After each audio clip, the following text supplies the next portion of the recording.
Vamos a empezar por el primero de los bloques, el bloque 1, que se denomina la península ibérica desde los primeros romanos hasta la desaparición de la monarquía visigoda.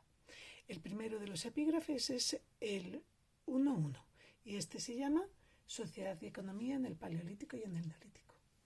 Punto, la pintura rupestre. Podríamos sintetizar de algún modo este epígrafe diciendo que los ya no tan recientes descubrimientos arqueológicos en la península confirman que ya estuvo habitada hace un montón de años, concretamente hace 800.000, por un género de tipo Homo, que vamos a conocer como antecesor, luego lo veremos, y que estos primeros seres humanos fueron poquito a poco evolucionando hacia sociedades cazadoras y recolectoras, lo que se identifica con el Paleolítico, y poco a poco fueron cambiando, bueno, ya al final de la prehistoria, a sociedades productoras de alimentos, lo que conocemos como Neolítico. Todo esto daría lugar, al final, por evolución también, al descubrimiento de los metales, pero ya no forma parte de este epígrafe. Querría empezar por donde os he señalado aquí, lo que es la diferenciación dentro de la prehistoria del Paleolítico y del Neolítico, los dos periodos históricos, o prehistóricos mejor dicho, que vamos a estudiar. Fijaros que aquí os viene en el año 800.000 las primeras evidencias humanas en la península. En el Neolítico, que comienza por la aparición de la agricultura. Después sucedería en la edad de los metales y la diferenciación con respecto a la historia vendría por el origen de la escritura. 3500 a.C. en la zona de Mesopotamia, pero no, la historia de la península comenzaría más tarde, cuando entraran en contacto con nosotros poblaciones más evolucionadas. Pero eso lo veremos en el epígrafe que viene.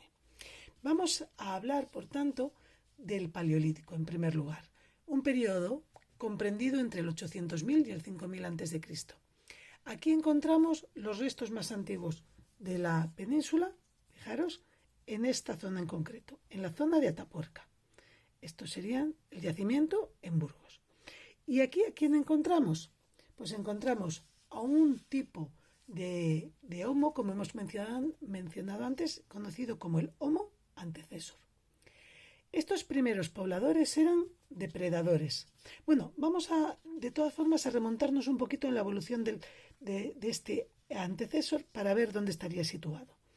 Desde África, como todos los seres humanos que llegan, todos los homínidos que proceden de África, empezaría el Homo ergaster, que es un tipo precisamente de Homo antecesor. Pero este es el primero en salir de África y va a evolucionar en dos tipos.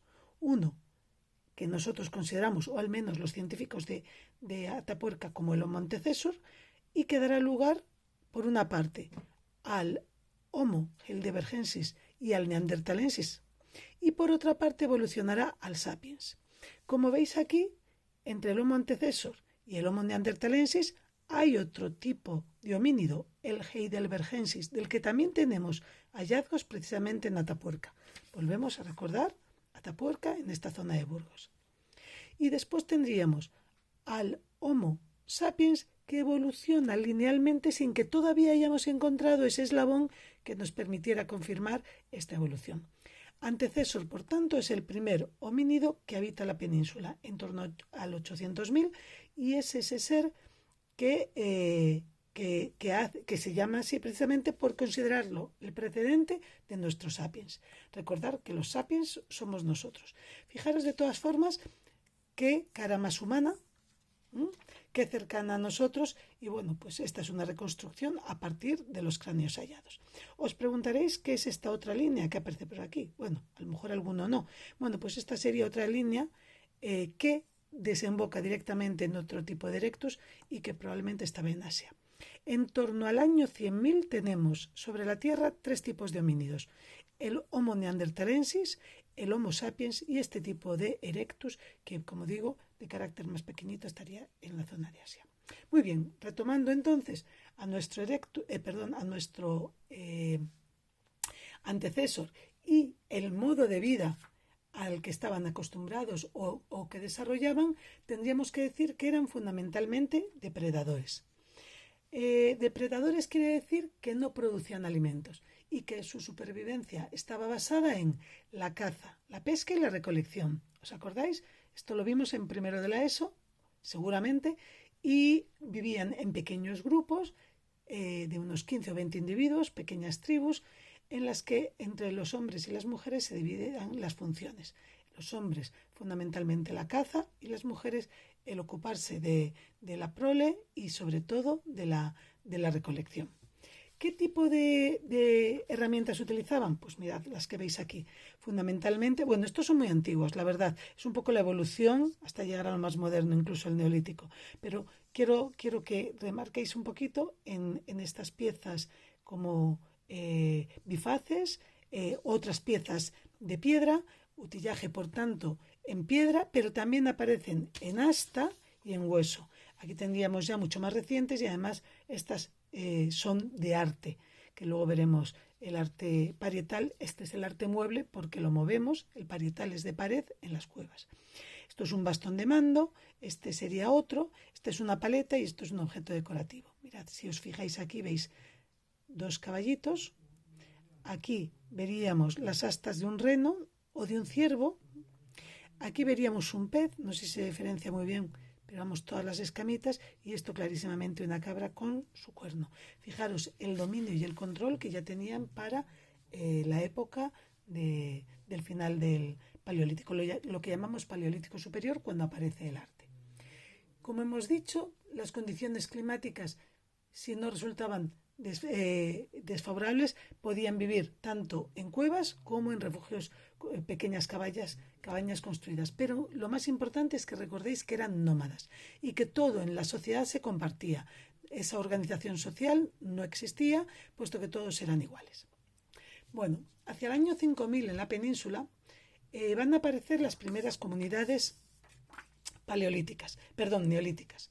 Estas comunidades, tanto por la difusión de las corrientes culturales que ya estaban más adelantadas en Próximo Oriente, recordad que ya en el 3500 escribían antes de Cristo y aquí estábamos todavía en el Paleolítico. Estas comunidades van a experimentar lo que algunos han denominado la revolución neolítica, fundamentalmente en las costas de Andalucía, en la costa de la zona de Almería y también en el norte peninsular, en la zona de Cataluña. Fijaros que aquí esta representación ya nos refleja un poco esas novedades. Se hacen sedentarios, dejan por tanto el nomadismo, se dedican a la explotación de la ganadería y de la agricultura. Aquí vemos, no se abandona la caza, ni la pesca, ni la recolección, que complementan estas actividades, pero aparecen actividades nuevas. Por supuesto, el molido del grano para procurar alimentos, el telar para los tejidos, la cerámica para el almacenamiento, aquí tenemos algunos ejemplos, ahora lo veremos, el almacenamiento del grano, y la cestería también para el transporte y almacenamiento. El transporte todavía es complicado porque hasta la edad de los metales no se va a inventar la rueda. O sea, en estos momentos, pues algún animal de carga. Mirad, aquí vemos algún detalle más, cómo esta cerámica durante el Neolítico va a ser cerámica a mano, quiere decir que no existe todavía el torno, puesto que no existía la rueda, y cómo se metían en estos primitivos hornos de fundición. Aquí tenemos, de fundición no, para el horneado de la cerámica, hornos cerámicos. Y aquí tenemos ejemplos auténticos de distintos tipos de cerámica hecha a mano, con la decoración por impronta, probablemente por huellas, y decorada con blanco. Aquí un telar cerámico con estas pesas. Esto es lo que más aparece en los yacimientos arqueológicos, pero ya se sabía qué es el peso que se ponía, y la cestería. Entre ellas también sandalias no tan distintas a las que utilizamos hoy en día. Esto nos llevaría a decir que en estas sociedades ya empieza a haber una cierta diferenciación social. ¿Y cómo lo sabemos? Pues por los ajuares, que son todos esos productos que acompañan al muerto en las necrópolis. Las necrópolis son las ciudades de los muertos, los cementerios que llamamos hoy en día nosotros. Bien, llegaríamos así a la segunda parte de este epígrafe, que sería el arte rupestre. Y en el arte rupestre hay que diferenciar dos tipos fundamentales. El arte el arte paleolítico y el arte levantino. En el arte paleolítico se extiende a través del área franco-cantábrica, esta zona y toda esta de aquí, y el arte levantino, como su nombre indica, en esta zona. He señalado en azul los yacimientos más importantes de la época paleolítica y en rosa los más importantes de la época neolítica. Se me había olvidado señalar aquí, y además es un yacimiento al que yo tengo mucho cariño, de otro tipo de homínido, el sidrón con los neandertales. Ahora mismo Atapuerca y Sidrón serían estos yacimientos con restos de homínidos los más importantes de la península, y no solamente en la península, sino en Europa y en el mundo para este periodo del final de la prehistoria. ¿De acuerdo? Por tanto, vamos a volver a cuáles son estos elementos en común, pero más bien vamos a resaltar las diferenciaciones. Ya nos hemos ocupado del área geográfica que ocupan, si os parece lo dejo por aquí para que podamos verlo, pero ahora vamos a ver la cronología. La cronología del paleolítico superior, del arte paleolítico, queda restringida a lo que es el paleolítico superior. Vamos a más o menos ceñirla al 25.000, 15.000 antes de Cristo, 12.000 como muy tarde, el magdalenense. Y el área levantina sería posterior. Una vez pasado esa época también de crisis, que es el epipaleolítico, llegaríamos al final del paleolítico, principios del neolítico, con un nuevo tipo de arte. Tened en cuenta que para llegar a realizar arte, de alguna manera tienen que estar preparados o tienen que haber llegado a un nivel de sofisticación de pensamiento muy, muy importante. Pero vamos a ceñirnos a las grandes diferencias. La temática en el caso del paleolítico son figuras siempre individuales. ¿Vale? Aquí os he añadido algunos otros elementos que aparecen en las cuevas, pero lo que tenemos que tener en cuenta es que son figuras animales aisladas, sin interacción, con un enorme realismo o efectos de naturalidad, técnica naturalista, y nunca forman escenas. ¿Cómo se consiguen esos efectos de volumen y de movimiento? Pues en ambos casos derivan de alguna manera del uso muy característico del color, varios colores, policromía es lo que llamamos, y el aprovechamiento de la roca, y muchas veces también acompañado no solamente de pintura, sino también de grabado.